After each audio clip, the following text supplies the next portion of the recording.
रजत जी की टाई बदलती होगी कलर, बाकी कुछ नहीं बदलता होगा।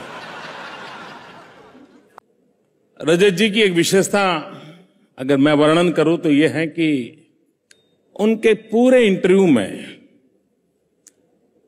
टंग का स्थान मिनिमम होता है, जो टेक्निकल रिक्वायरमेंट है। अधिकतर दिल होता है और पीछे शार्प और कभी कभी शातिर दिमाग होता है।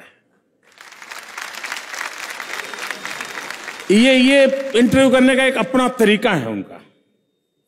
और 21 साल तक एक ही प्रकार की चीज सस्टेन करना ये सरल काम नहीं है, और उन्होंने इसे किया है। मैं रजत जी को बहुत सालों से जानता हूं। एक सामान्य परिवार में पैदा हुआ बालक, एक कमरे में घर में जिंदगी जिसने गुजारी, पढ़ाई के लिए जिसके पास घर में बिजली नहीं थी।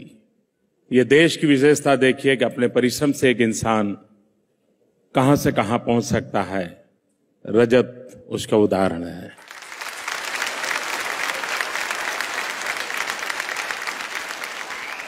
सेलिब्रिटी के लिए एक सबसे बड़ी कठिनाई रहती है अपनी नम्रता को बनाए रखना।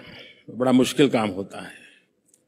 कहीं न कहीं तो हवा का झोंका सिर पे चढ़ जाता है, लेकिन रजत जी को मैंने जितना देखा है, सुना है, उनके आसपास के मित्रों को भी सुना है, जैसे उनकी आपकी अदालत में हम टीवी पर कोई उतार चढ़ाव नहीं देखते हैं, वैसे उनके व्यवहार में भी कभी कोई उतार चढ़ाव मैंने देखा नहीं है।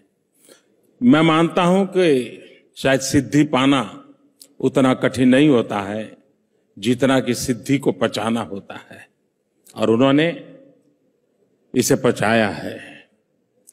और यही उनकी ताकत है, जो ताकत उनको और नई ऊंचाइयों पर ले जाएगी।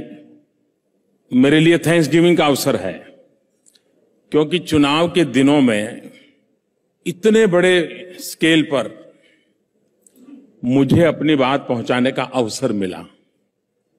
तो इस मेरी पूरी पार्टी के कार्यकर्ताओं की जो मेहनत थी, उस मेहनत में ये अवसर बहुत काम आया। और इसके लिए भी मैं इंडिया टीवी का, आपकी अदालत का, रितु का, रजत का हृदय से अभिनंदन करता हूं और आभार व्यक्त करता हूं। इंटरव्यू की दुनिया में हमारा अनुभव है, क्योंकि हम लोगों का तो रोज का कारोबार है। हर चौराहे पर हमें जवाब देने पड़ते हैं, हर गली मोहल्ले में जवाब देने पड़ते हैं। लेकिन ज्यादातर इंटरव्यू में पूछने वाले के दिमाग में जवाब तय होता है। जब तक उसके दिमाग में जो वाक्य है वो आपके मुंह से नहीं निकलता, वो आपको छोड़ता नहीं है। और कैसे भी करके वो आपको उस वाक्य तक ले जाता है, और वो वाक्य उसको मिल गया तो फिर इंटरव्यू समाप्त हो जाता है। फिर उसको इंटरेस्ट नहीं रहता है, क्योंकि उसको फिर बाद में 2-4 साल तक वो वाक्य चलाने के लिए काम आ जाता है। ज्यादातर इंटरव्यू का हमारे यहां ये बना हुआ है। पूरी आपकी अदालत के 21 साल के एपिसोड देख लीजिए, जिसमें कहीं पर भी मुजरिम को निश्चित जवाब देने के लिए मजबूर नहीं किया गया है।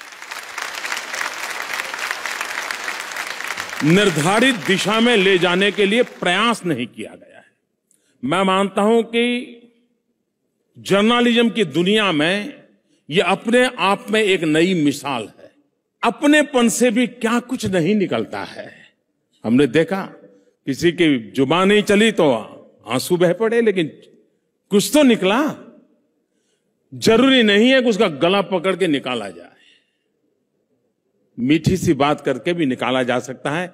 और वो कला रजत जी ने उस शौहर को हासिल किया हुआ है, और एक उसके लिए बहुत ठंडे दिमाग से पूरी स्क्रिप्ट सोचनी पड़ती है, तब जाकर के होता है।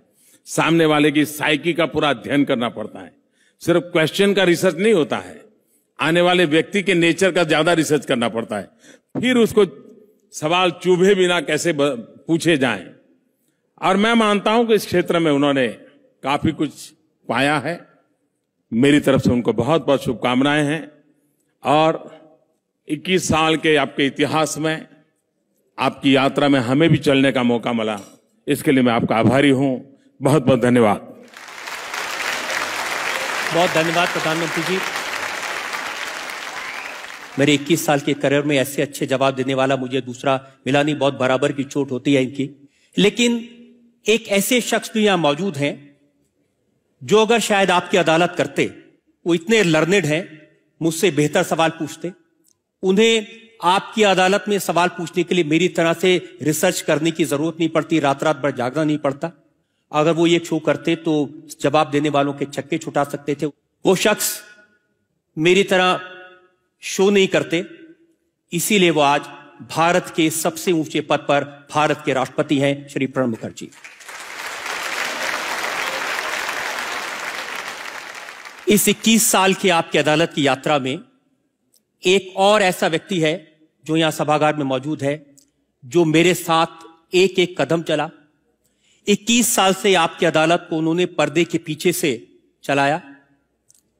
उन्होंने 21 साल से आपकी अदालत के इस शो को डायरेक्ट किया और मुझे यहां तक पहुंचाने में पर्दे के पीछे रहकर बिना अपना नाम लिए मदद की।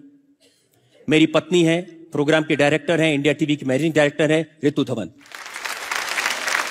मैं रिक्वेस्ट करूंगा ऋतु से, आप राष्ट्रपति प्रणब मुखर्जी को लाएं मंच पर।